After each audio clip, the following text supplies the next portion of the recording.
불공평한 세상에서 살아가는 법, 불공평한 세상에서 살아가는 법이라는 제목으로 말씀 전하기 원합니다. 사사기를 살펴보면 그 이스라엘 백성들의 이 패역함과 죄의 시작을 알리는 그 사건에서 항상 반복되는 말씀이 있습니다. 사사기 2장 10절 말씀인데, 그 세대의 사람도 다 그 조상들에게로 돌아갔고 그 후에 일어난 다른 세대는 여호와를 알지 못하며 여호와께서 이스라엘을 위하여 행하신 일도 알지 못하였더라라고 말씀하고 있습니다. 즉 하나님에 대한 무지와 무관심이 이스라엘을 죄 가운데로 몰아갔고 결국 그 죄로 인해서 큰 환난과 고통을 당하게 되었던 것입니다.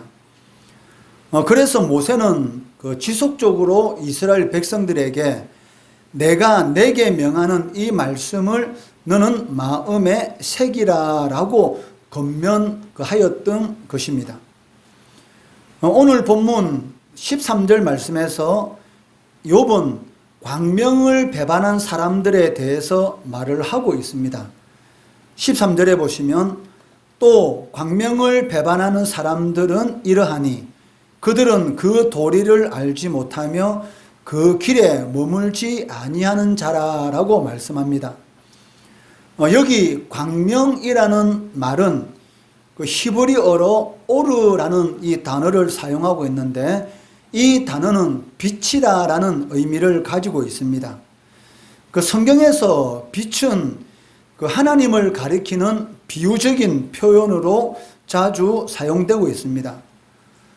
그렇기 때문에 13절에 광명을 배반하는 사람들이라는 이 말은 하나님을 배반한 사람들이라는 그런 의미를 지니고 있다는 것이죠.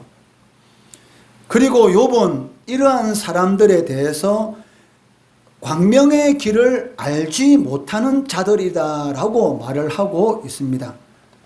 즉 하나님에 대한 무지와 이 무관심을 지적하고 있는 것이죠. 바로 이 무지함과 이 무관심이 하나님을 배반하는 그러한 삶을 살도록 이끄는 것을 보게 됩니다. 이에 대해 바울은 로마서 1장 18절에서 이렇게 기록하고 있습니다. 또한 그들이 마음에 하나님 두기를 싫어하며 하나님께서 그들을 그 상실한 마음대로 내버려 두사 합당하지 못한 일을 하게 하셨으니라고 말씀하고 있습니다. 마음에 하나님 두기를 싫어한다라는 이 말은 하나님에 대한 무관심, 그리고 하나님에 대한 무지를 의미하고, 이러한 자들은 합당하지 못한 그런 일들을 행하게 된다는 것이죠. 이러한 사실은 우리 성도들에게 중요한 것을 깨닫게 해줍니다.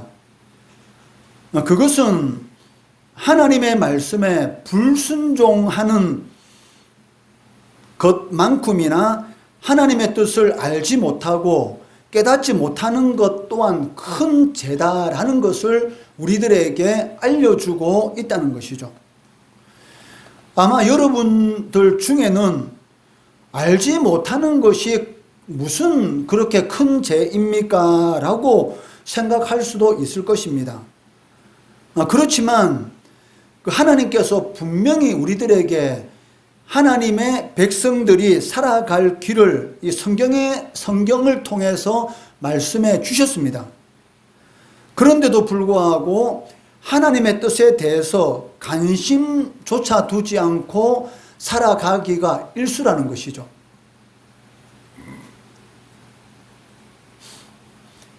이런 이유, 즉 하나님을 알기에 무관심한, 즉 하나님을 아는 것에 관심조차 가지지 않는 이러한 일들 때문에 생기는 일들이 무엇입니까? 그러니까 하나님의 뜻과는 전혀 상관이 없는 그러한 길을 이 무지한 채로 걸어가고 살아간다는 것입니다. 그 예레미야 5장 4절 말씀해 보시면 내가 말하기를 이 무리는 비천하고 어리석은 것뿐이라 여호와의 길 자기 하나님의 법을 알지 못하도다라고 말씀하고 있습니다. 그러니까 예레미야의 이 선포, 하나님의 길을 알지 못하도다라는 이 예언의 이 말씀대로 결국은 하나님의 그 뜻, 하나님의 길을 알지 못함으로 인해서 이스라엘 백성들이 우상 숭배하는 그런 죄를 짓게 되고 결국 어떻게 되었습니까? 이 바벨론에 의해서 남쪽 유다가 멸망하고 70년 동안 이 포로 생활하는 것을 볼 수가 있다는 것이죠.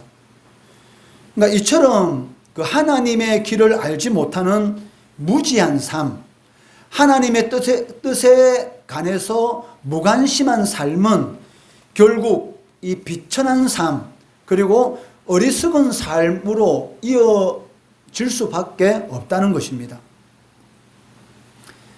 22절 말씀에서 욥은 그 하나님께서 그 권능으로 강한 자들을 보존시키시고 살기를 바라지 못할 자를 일으키신다라고 말씀하고 있습니다. 22절 말씀은 지금 여러분이 보는 이 개역 개정판 성경보다는 그 이전 번역인 개역 한글판의 성경을 보는 것이 더 정확합니다. 22절을 개역 한글판 번역으로 제가 읽어드리겠습니다. 그러나 하나님이 그 권능으로 강한 자들을 보존시키시니 살기를 바라지 못할 자도 일어나는구나 라고 번역하고 있습니다. 여기 강한 자들은 하나님을 의지하지 않고 자기의 힘과 이 부요함을 믿는 교만한 자, 저 악인들을 의미합니다. 그런데 이 악인들에 대해서 하나님께서 건세와 능력으로 보존시키시고 또 살기를 바라지 못할 자들을 하나님께서 일으키신다.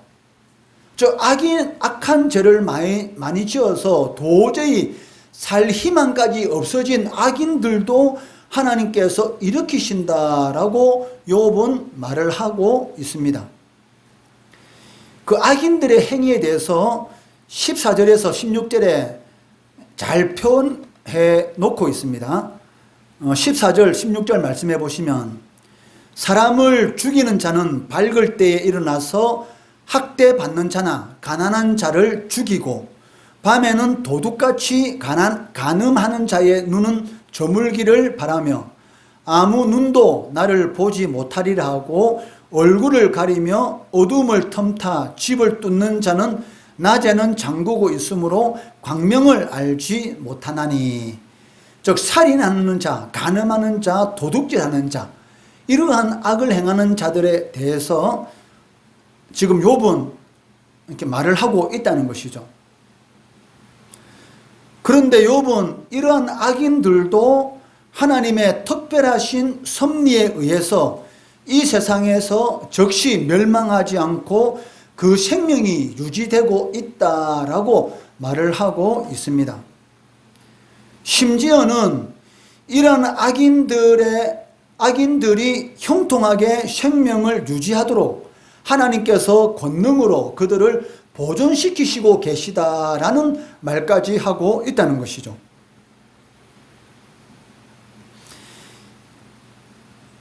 이러한 이 욥의 주장은 무엇을 말합니까? 그러니까 욥은 이러한 주장을 통해서 그러니까 인과응보의 이 논리의 기초에서 선을 행하면 복을 받고 악을 행하면 저주를 받는다라는 이 욥을 죄인으로 매도하고 비판했던 그 세 친구의 이 주장에 대해서 반박하고 있다는 것이죠. 그렇지만 그 욥의 이 주장은 그 세 친구들의 이 주장에 대해서 반박으로 끝나는 것이 아닙니다. 그러니까 욥의 이러한 주장은 그 욥이 이 고난 가운데서 깨달은 이런 신학적인 이 안목이 친구들에 비해서 상당히 넓어졌다는 것을 우리들에게 확인시켜 주고 있다는 것이죠. 그 사실 욥도 이 고난을 당하기 전까지는 그 인과응보의 이 논리에 사로잡혀 있었기 때문에 그 하나님의 섭리에 의하면 악인이 이 세상에서 형통할 수 없다라는 그런 생각을 가지고 있었죠. 그것을 우리가 어떻게 알 수 있어요? 욥의 아들들이 어떤 잔치를 하고 난 이후에 욥이 한 행동을 보면 우리가 알 수가 있지 않습니까? 욥의 아들들이 모여서 어떤 잔치를 벌이고 난 그 다음날 욥이 바로 하는 일이 무엇이었습니까? 자신의 자녀들의 각자의 그 이름을 불러가며 한 명씩 그 자녀들 이름으로 하나님 앞에 제사를 드린 것이죠. 즉 다른 말로 말하면 하나님 앞에 회개를 한 것입니다.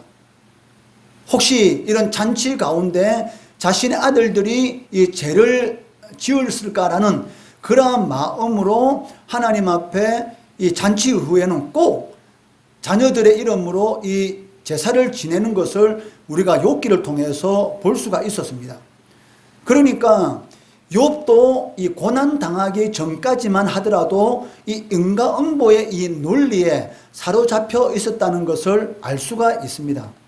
그렇지만 자신이 아무 죄도 없는 상태, 이렇게 고난을 당할 정도의 죄는 전혀 짓지 않은데도 불구하고 자신에게 이 고통과 고난이 임하는 이러한 체험을 통해서 점차적으로 이 하나님의 섭리에 대해서 깨닫게 되었다는 것이죠.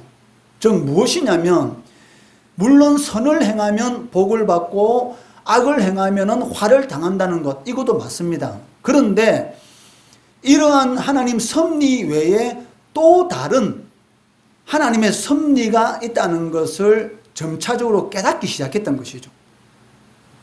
그러므로 이 욥의 이 신학적인 이 안목들이 자기 세 친구에 비해서는 상당히 이렇게 넓어지고 있는 것을 볼 수가 있고, 결국 욥은 이 고난을 통해서 그 욥의 신앙이 이 비약적으로 성숙하게 되고 어떤 이런 고통과 환난 가운데서도 이제는 흔들리지 않는 그러한 신앙을 소유하게 되는 것을 이렇게 보게 됩니다.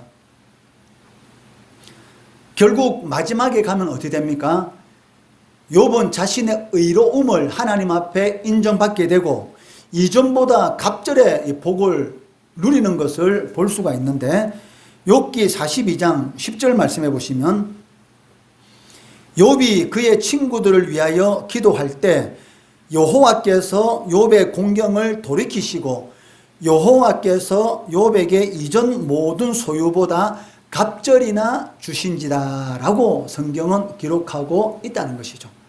하나님 앞에 자신의 의로움을 인정받게 되고 지금까지 자신이 가지고 있었던 것보다 배의 이런 복을 다시 하나님께서 회복시켜 주시는 것을 볼 수가 있습니다.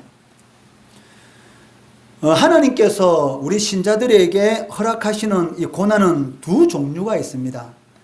하나는 그 징계로 인한 고난이고, 또 다른 하나는 그 욥의 경우와 마찬가지로 시험과 연단을 위한 이 고난인 것이죠.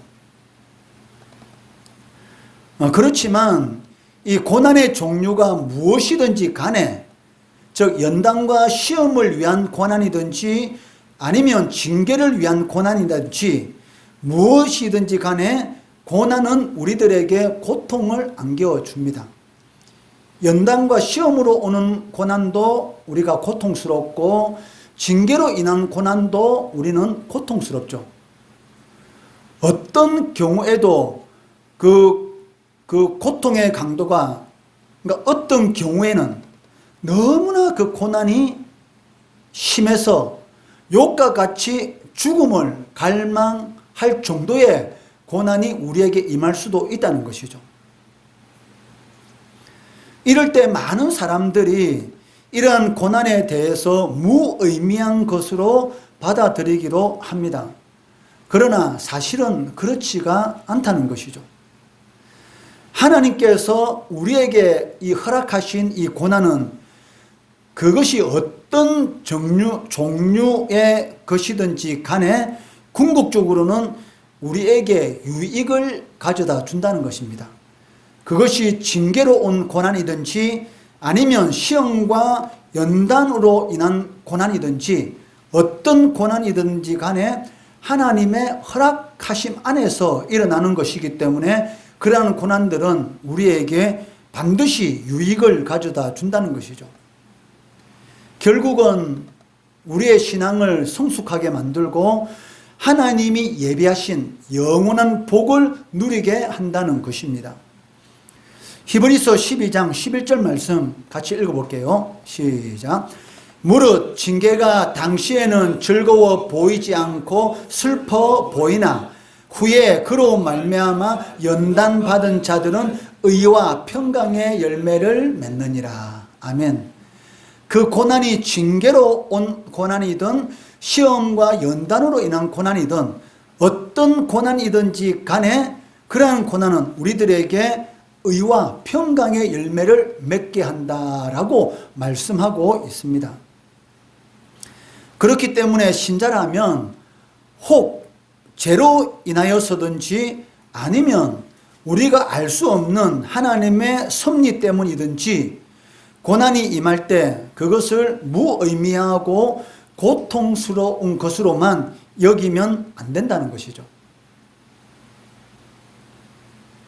그러한 마음을 가지고 우리가 고난을 받아들일 때 그 고난은 우리를 유익하게 하려고 하는 그 하나님의 뜻을 그 고난 가운데서 우리가 찾을 수가 있다는 것입니다. 또한 우리의 신앙을 이 한 단계 업그레이드, 즉 신앙의 지경을 상당히 넓히는 그러한 역할로서 우리에게 임하게 된다는 것이죠. 어차피 고난은 우리의 인생 가운데 일어나게 됩니다. 그런데 그 고난이 우리에게 왔을 때에 그 불평을 통해서는 얻을 수 있는 것은 아무것도 없다는 것입니다. 그러나 반대로 감사를 통해서는 우리가 하나님의 능력을 체험할 수 있다는 것이죠. 네, 말씀을 맺도록 하겠습니다. 하나님이 살아계시고 하나님이 공의로우신 분이라는 사실을 여러분들이 인정하고 그것이 변함없는 진리라고 생각한다면 악인들의 형통은 절대로 영원히 지속될 수는 없습니다. 악인들도 이 하나님의 그 깊으신 그 섭리로 인해서 이 세상에서 평안할 수도 있고 형통할 수도 있습니다. 그러나 그것은 잠시 잠깐일 뿐이다라고 욥은 오늘 본문 24절에서 고백하고 있다는 것이죠. 그들은 잠깐 동안 높아졌다가 천대를 받을 것이며 잘려 모아진 곡식 있을 이삭처럼 되리라. 악인들이 이 세상에서 잠시 잠깐은 형통할 수 있지만 그것이 영원하지는 않다라고 이렇게 고백하고 있습니다. 바벨론 제국이 자랑하던 휘황찬란한 그 영화는 한순간에 사라지고 멸망의 어두운 그림자가 그 자리를 대신했던 것처럼 이 세상에서 형통한 악인들도 장차 하나님의 날이 이르게 되면 어떻게 될까요? 영원한 멸망에 처해지고 영원한 고통을 당하게 된다는 것이죠. 그러므로 신자들은 이러한 악인들의 형통에 있는 이면에 있는 비참함, 그러니까 눈에 보이는 그런 형통을 보는 것이 아니라 이 악인들 형통의 이면에 있는 그런 비참한 결과를 보고 그들의 형통을 부러워해서는 안 된다는 것입니다. 왜냐하면 눈에 보이는 것만 보게 되면 결국 낙심하고 실족할 수 있는 그런 위험성이 언제든지 내재되어 있기 때문인 것이죠. 그렇기 때문에 신자는 이 세상에서 아무런 유익도 없고 고통이 내 삶에 따른다 할지라도 잠시 잠깐뿐인 이 세상에 우리의 소망을 두는 것이 아니고 영원한 것, 즉 하늘에 있는 것을 바라보고 믿음으로 하나님이 기뻐하는 그러한 삶을 걸어가야 한다는 것이죠. 그러할 때에 생각지도 못했던 하나님의 은혜, 즉 이 세상에 줄 수 없는 하나님의 은혜가 우리의 삶 가운데 임하게 됩니다. 이런 은혜를 누리시는 우리 성도들 되시기를 주의 이름으로 축원합니다. 기도하겠습니다.